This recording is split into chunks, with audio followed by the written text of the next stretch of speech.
You will hear a number of different recordings and you have to answer questions on what you hear. There will be time for you to read the instructions and you will have a chance to check your answers. The recordings will be heard only once.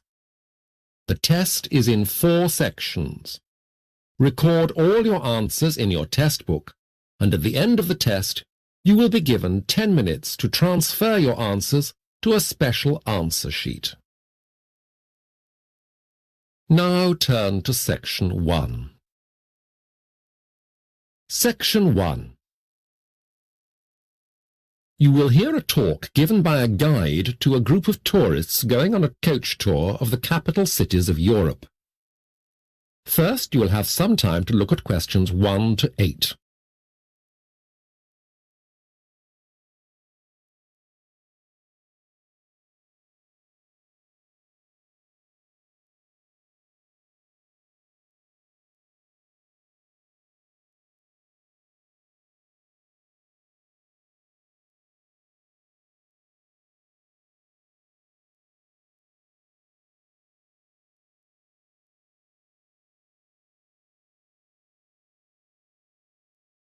You will see that there has been an example written for you. On this occasion, only the conversation relating to the example will be played first. 41, 42, 43, that's everyone. OK, if you can just bear with me for a moment or two. Hello, everyone. Thanks for getting here on time. We'll get underway directly and make the first leg of our trip. But first, let me introduce myself to you. I'm Jenny Allen, and I'm going to be your tour leader on this trip of European capitals. The tour leader's first name is Jenny, so the word Jenny has been written in the gap. Now we will begin.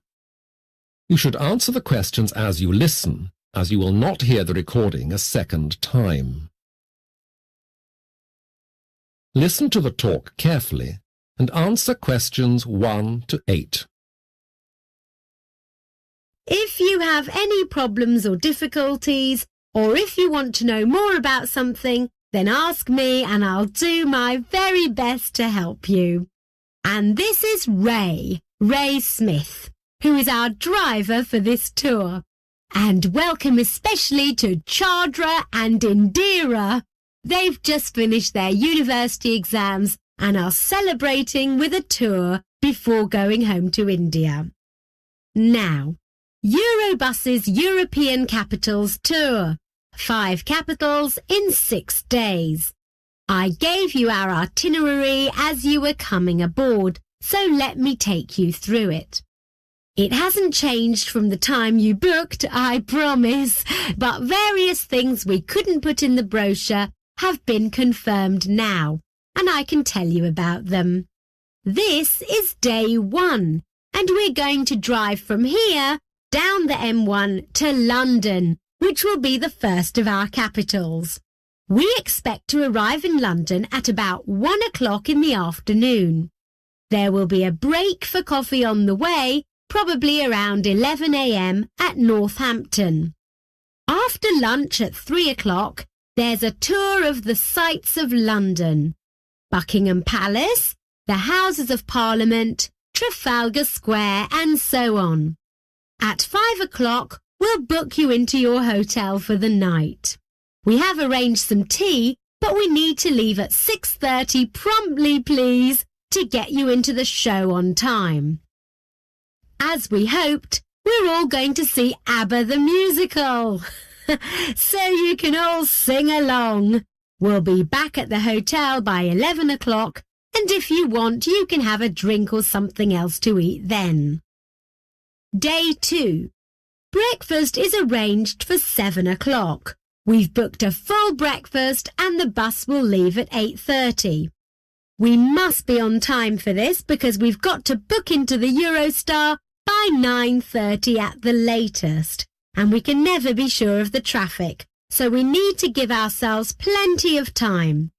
There's a buffet bar on board Eurostar all the way to Paris, so you can get coffee or snacks or anything during the time it takes to go to Paris, which is our second capital. We should arrive at 10 to 1. We'll go straight to the hotel. By the way, it will be the King George Hotel, not the Victor Hugo Hotel as originally listed. Don't worry, it is actually a much better hotel. The rest of the itinerary in Paris remains the same. Lunch followed by a tour of the city, the Eiffel Tower, the Arc de Triomphe, Notre Dame. You're free for 3 hours after 5 to go wherever you want, and we're booked at 8:30 for dinner at L'Escargot. It has 4 Michelin stars and will be a meal I promise you won't forget. Before the talk continues, you have some time to read questions 9 and 10.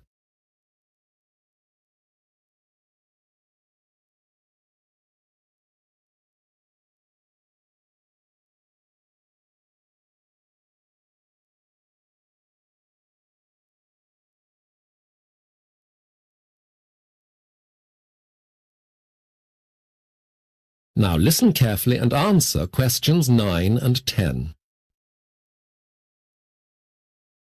Now, I appreciate this is a lot to take in, so I won't go through the rest of it in any detail, although you can ask me later if you want.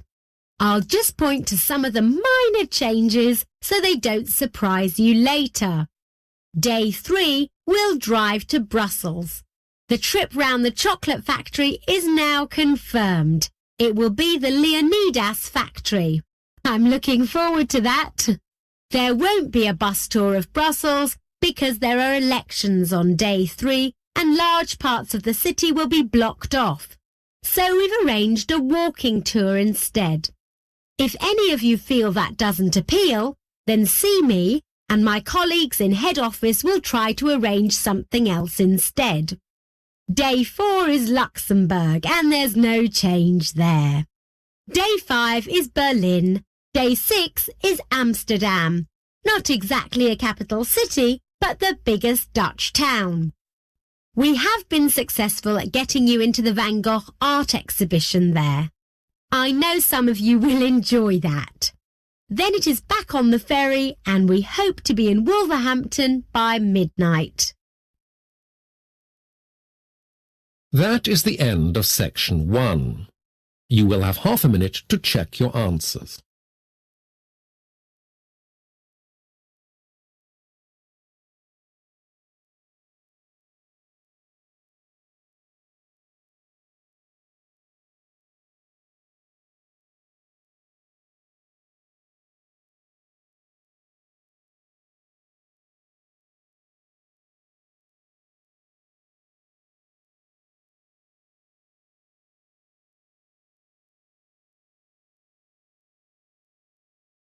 Now turn to section 2. Section 2. You will hear 2 students, Debbie and Andrew, talking about a university assignment. First, you have some time to look at questions 11 to 14.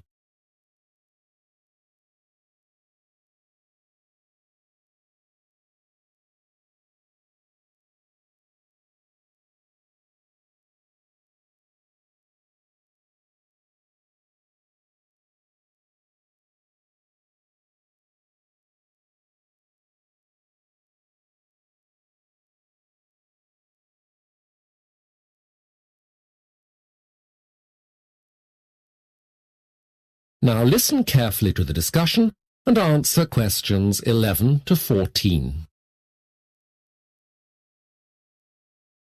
Hi, Andrew. I told Dr. Ball that you were under the weather and he gave me the details of the next assignment so you can get on with it when you're feeling better. Well, thanks, Debbie. And what would I say? Actually, it's not an essay. We've got to give a presentation to the rest of the group and prepare handouts for them. We? Is it group work? It's you, me, Jessica and Mark. It's a business planning exercise. We'll take a hypothetical new business and we'll prepare a business plan for it and then explain it to Dr. Ball. We've got 6 weeks to do it. So, how do we approach the task? Dr. Ball suggested we took the idea of running a paramedical training company in the Middle East. Okay. So who's doing what? Well, we had a chat and we thought you could help Mark. There's quite a bit of medical training in the Middle East, so we can get quite accurate financial costing into this. Mark will do that. He's good at figures. That's good. I can help. I had a job last summer in an accountant's office, and I've got experience with figures. Anyway, what are you and Jessica going to do? We can do some more research on the smaller companies in the area who do medical training, while you and Mark can concentrate on the bigger firms. Both Jessica and I have good research skills. You now have some time to read questions 15 to 20.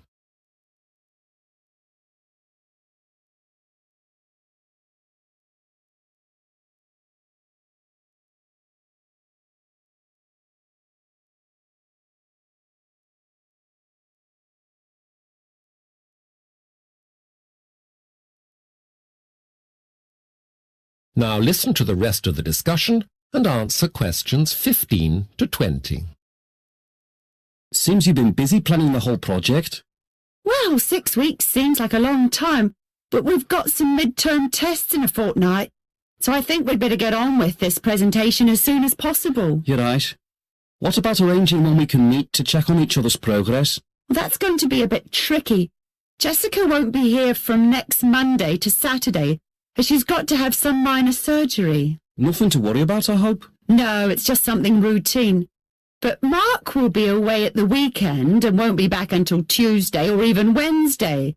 His brother's getting married, and he's going to be best man. That means neither of them will have much time to be working on our project in the next couple of weeks then? No, and as we'll all have to be studying for our midterm tests as well, I think you and I will be bearing the brunt of the work in the initial stages, Andrew. Well, that's fair enough, Debbie. But I hope they'll pull their weight later. I don't want you and I to have to do all the work. We've got to pass these tests too. You're right, but I don't think Jessica and Mark are the type of people to shirk their responsibilities. Anyway, when are we going to have this meeting? What about next Wednesday? Well, Jessica will be fine by then, but Mark isn't sure if he'll be back or not. So what about the following day, to be certain? Agreed. But where? We all live in different parts of the town. So how about the Student Union Bar? Don't you think it would be rather noisy? Not if we meet in the morning. I haven't got any lectures until 2 o'clock. None of us has. No, wait. Mark has one at 11. But maybe he could miss that this time and copy up the notes. Let's say we'll meet at the bar, but a bit later, at noon. Good. That's sorted out. Now who's actually going to give the presentation? Jessica has such a quiet voice, and Mark's Scottish accent is difficult to understand. It's not that strong. Sometimes I can't work out what you're saying, Andrew. Okay, I admit my accent is not that clear. But remember, we have a couple of Japanese students in the group. It wouldn't be fair on them to have to listen to any of us. We can decide that later. We don't have to worry about that yet. I'll have to rush. I've got a lecture in 10 minutes. So, get well soon. Thanks, Debbie. We'll be in touch. Bye. That is the end of section 2. You will have half a minute to check your answers.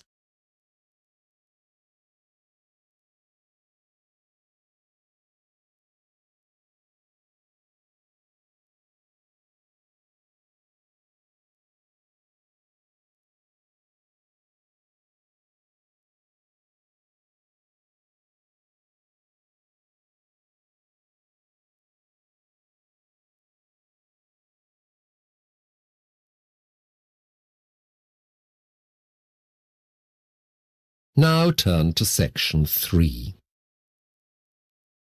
Section 3. You will hear a conversation between Mrs. Davis and a lady she is interviewing called Gina. First, you have some time to look at questions 21 to 27.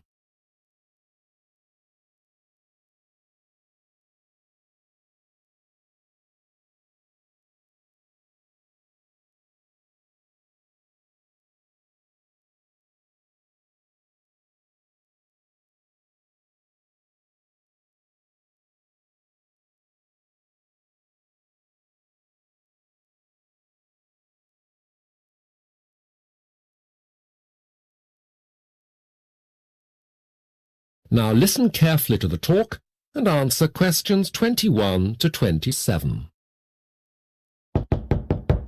Mrs. Davis, hello. Can I see you for a moment? Gina. Hello. Hello, Mrs. Davis. It's about the job as assistant in the language department. I hope I'm not disturbing you. No, of course not. I was rather thinking you were coming to see me with the others tomorrow. Didn't I make an appointment for you? Yes, but I've got a bit of a problem. I have to go to London tomorrow to meet my father. He is coming over here for a business meeting. I wondered if we could rearrange it. Yes, of course. Right. Now, I got your application form, haven't I? Yes, here we are. Gina Baracco. So, tomorrow's out. How about Thursday afternoon at 2 o'clock? Oh, that would be fine. That's perfect. Actually, I'm glad you came in, because there were one or two things our personnel department wasn't sure about when they checked your application, and I can ask you about them now. How do you think you'd manage? I mean, your spoken English is pretty good. How do you think you'd manage the administrative side of things in English? I need to comment on the level of your English. Well, actually, I'm not too worried about that kind of thing. Before I came here, I worked as a clerk in a bank for 2 summers. I'm not a qualified secretary or anything, but I'm fairly organized and I'm good at getting things done. I'm not so sure exactly how good my English is, but then I'll be teaching in Italian, won't I? Yes. I think your English will be fine, and the department would always welcome a good administrator. Now, tell me about your academic commitments next year. You've applied for a place on the master's scheme, haven't you? How would you fit that in with your work for us? Well, it's part-time over 2 years, so apart from the reading, which I can do at the weekend and in the evenings, it's about 4 class hours a week. Anyway, I don't know if I'll be accepted on it, although I feel quite excited.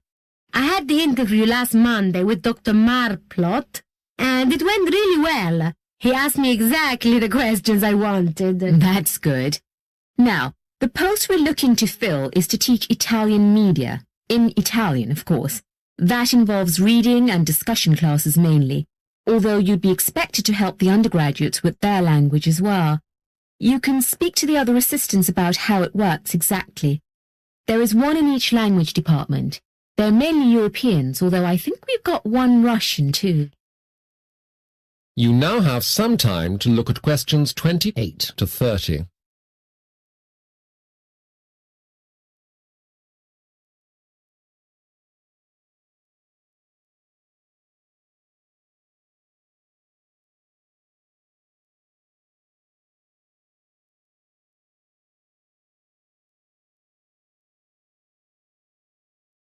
Now listen to the rest of the conversation and answer questions 28 to 30. Can I ask something? Of course. Well, I think one of the biggest problems for me is going to be money. I get a tiny grant, as you know, and my parents are not rich, so I need to know how much I'd be paid. Of course. Well, the pay is not great. It works out at £150 a week. But the good thing is, you wouldn't have to pay tax. Oh, and you'd be able to keep your college accommodation if you wanted to. That would be cheaper than living out. Yes. Oh, that sounds fine. Well, as you know, I've got to see the other 2 applicants tomorrow. Then it'll take a week or so to discuss everything with Dr. Santini, the head of Italian. I expect we'll know in a couple of weeks, okay? We'll let you all know then. Oh, thank you very much, Mrs. Davis. Not at all, Gina. Thank you. That is the end of section 3. You will have half a minute to check your answers.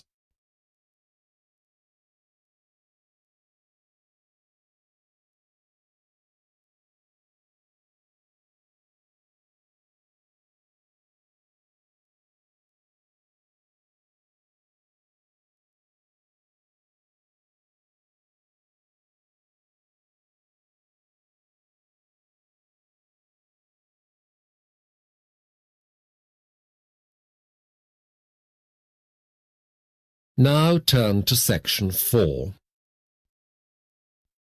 Section 4.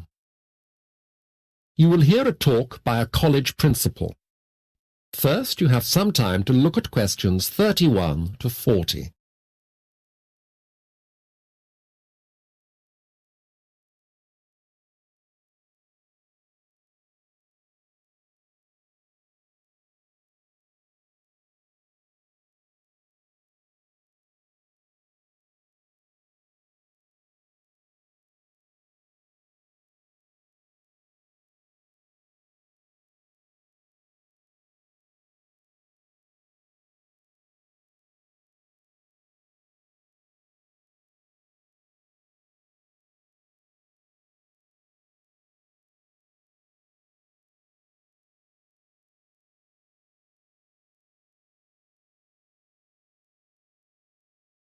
Now listen carefully to the talk and answer questions 31 to 40. Well, perhaps I can start this evening by welcoming you all to the college.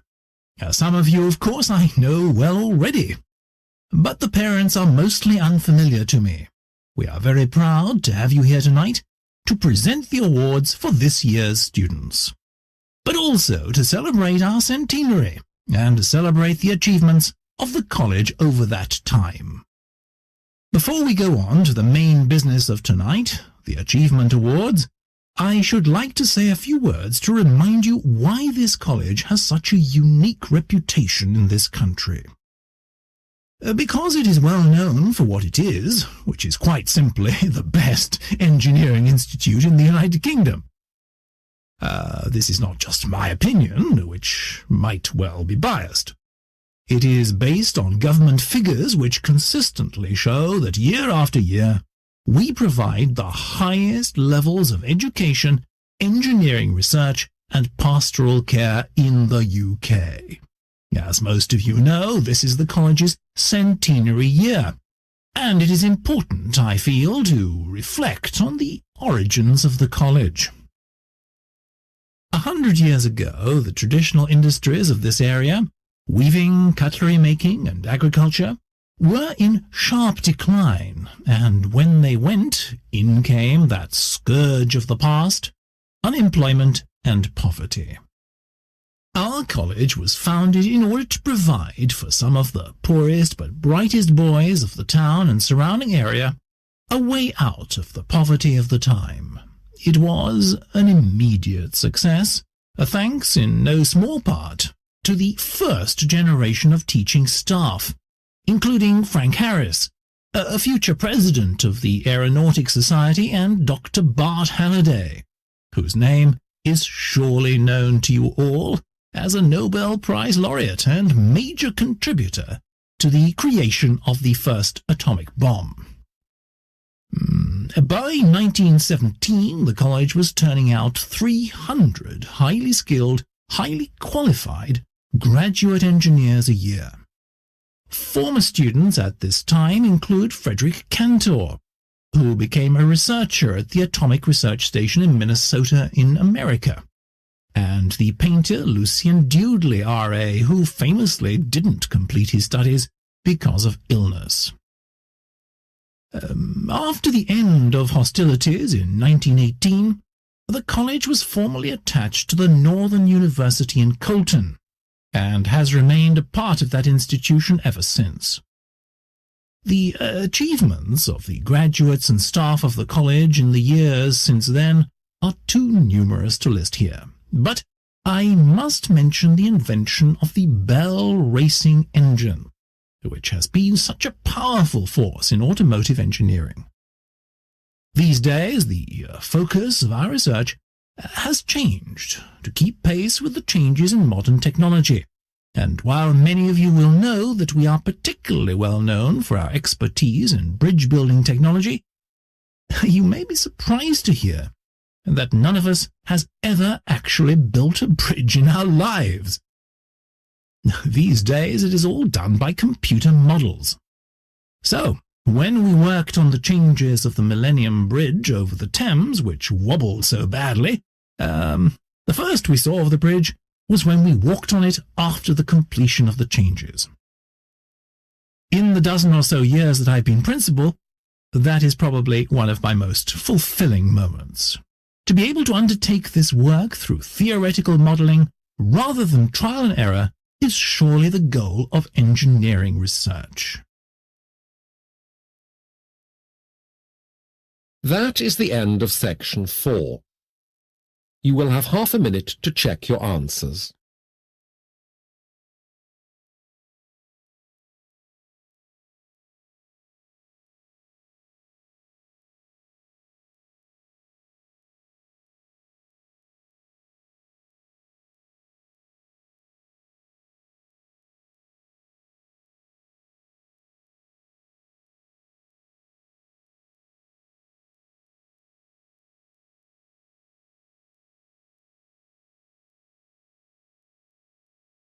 That is the end of the listening test.